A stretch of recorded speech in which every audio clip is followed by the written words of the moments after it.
Ian, welcome. Thank you. Ian, tell us about your business. Reading Room is an international digital consultancy.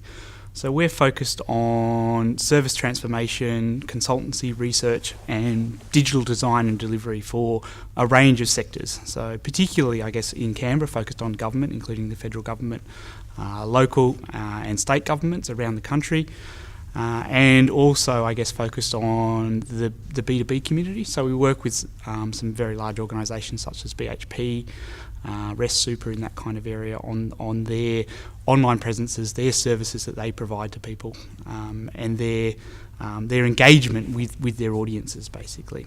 Our third key sector that we're really focused on is the cultural sector, and in that space we work very, very closely with organisations like the National Archives, some of the state libraries, some of the Australian Museum and organisations like that on their transformation projects. And our aim as a business is really to take people to a complete digital experience. So that may be integrations with collections, it may be e-commerce, it may be service design, and it may be, a whole range of things, applications, websites, anything under the sun that is digital, we're heavily involved in. And you know that the AAA is deeply committed to recognising all things digital in our economy.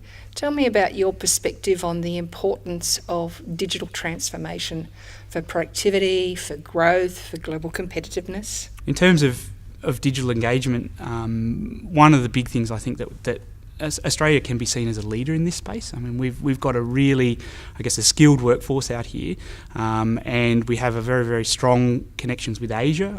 And what we have in that space is the ability then to rapidly deliver and design projects. So they may be transformation projects, they may be simple design projects and things. But what we have, is a highly skilled workforce who is able to deliver digital innovation in a very, very short period of time. The AAA has got 5 key policy priority areas. The first of those is around skills, the second, innovation, the third, government's own use of all things digital, the fourth is about privacy and security, and the last is about the Internet of Things.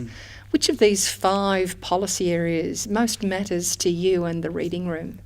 I think that there's 2 key areas out of those 5 that are really important to us. That's the innovation agenda. So what we're doing has to be innovative and it has to be leading edge, and we really have to showcase to the world what the Australian information industry can do. I think that's key. I mean, there's some wonderful projects out there being done, and those projects need the support of government, the support of industry to really deliver the best outcomes.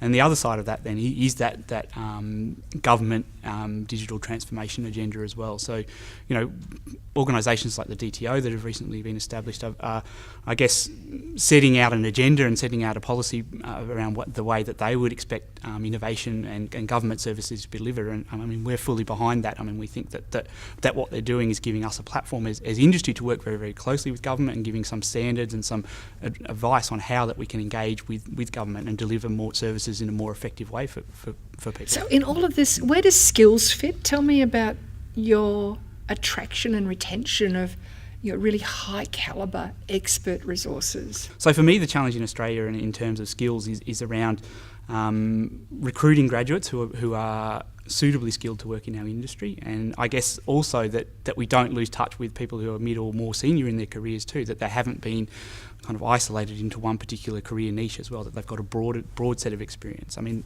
the industry that we're in changes, every month. Honestly, there's a new technology, and the guys come to me and say, "Can we use this? Can we use that for doing what we're doing?" And I think it's that kind of agility and that kind of engagement that we're really looking for from people, and the skills that we need are people who can think rapidly on their feet and change what they're doing at a moment's notice as well. And that's what we see with government, with industry as well.